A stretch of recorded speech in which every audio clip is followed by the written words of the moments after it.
the sales process in Microsoft Dynamics 365. I'm going to be explaining exactly what it is and how to manage it. As you probably realized already, it's a little bit more complicated than you would have thought. So in this video, I'm going to be going over both the leads area and the opportunities area. Now, just before we get into the video, if you need any help at all with Dynamics 365 setup or training, check out the link below. We would love to help. So as you can see here, I am in the leads area inside of my Dynamics 365 system.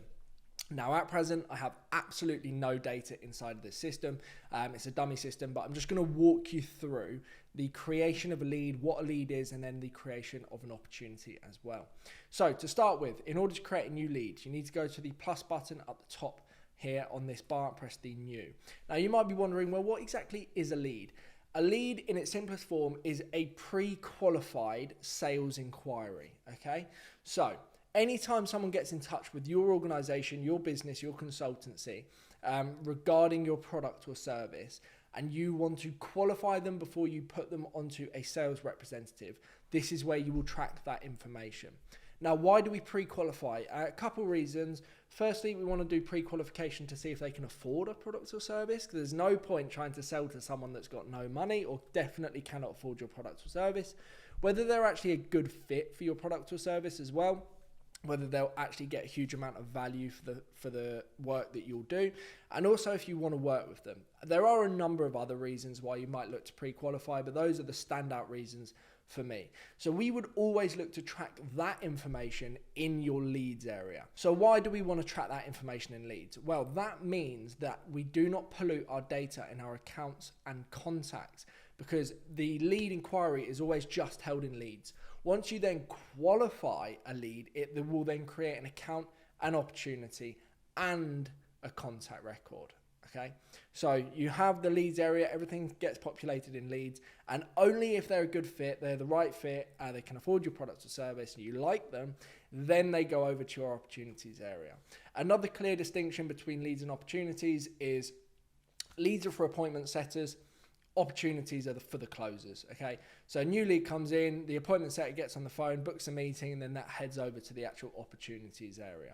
So as you can see, I've just created a new lead. Now I'm just going to run through some basic information just to give you an example.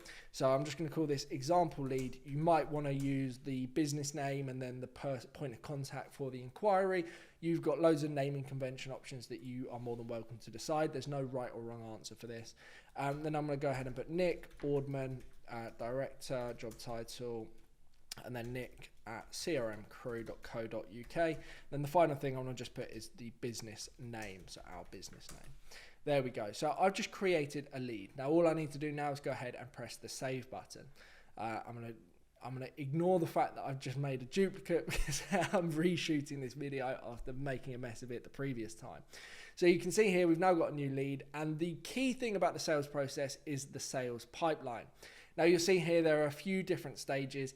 The chances are the stages on here will not exactly match the stages you have in your Dynamics 365 system, because it's been customized to suit the needs of your particular business or the organization that you work for. However, the principle always remains the same. We are on the leads area, and the objective in leads is to qualify or disqualify. Now, there's not a right or wrong. Obviously, you want to qualify as many as possible and then sell as many as possible, but you're better off being really, really particular about who you qualify and who you actually put into your opportunities area, as opposed to just qualifying everyone. So once you work through that information and you're in a position to either qualify or disqualify, you then want to go up to the top bar here, and you'll see two options. You've got to qualify with a tick symbol and a phone, and then a disqualify with a kind of like a block symbol, I suppose, or a no entry symbol and a phone. So if we go ahead and qualify, what that will do is it will transfer the data from our leads area to the accounts, contacts, and opportunities and position them in the relevant places. So the company will be CRM Crew Limited. If I had a website there, that would be added to an account.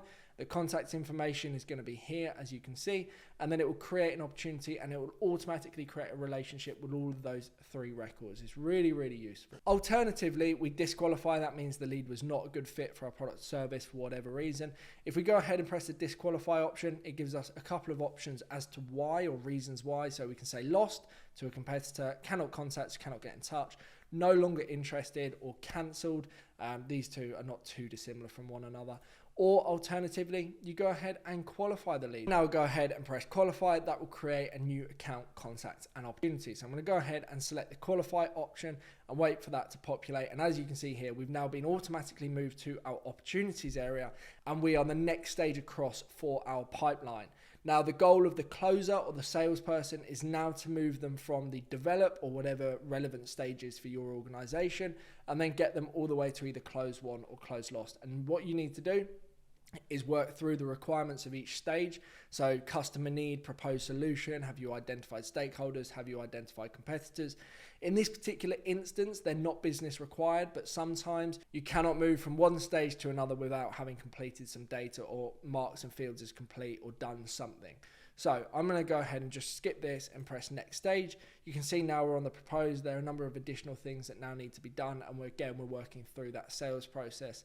And then finally, we can get to the next stage, which is close. We can go ahead and press finish. Now, this doesn't automatically either close won or close lost this particular opportunities record. In order to do this, we need to go to the top here and select either close won or close lost. Now, if you go ahead and select close lost, it will give you a number of fields to complete. So firstly, the actual revenue, if you're marking as close lost, likely to be 0, but there are some instances where it's not. We've got status reasons, so outsold or cancelled order.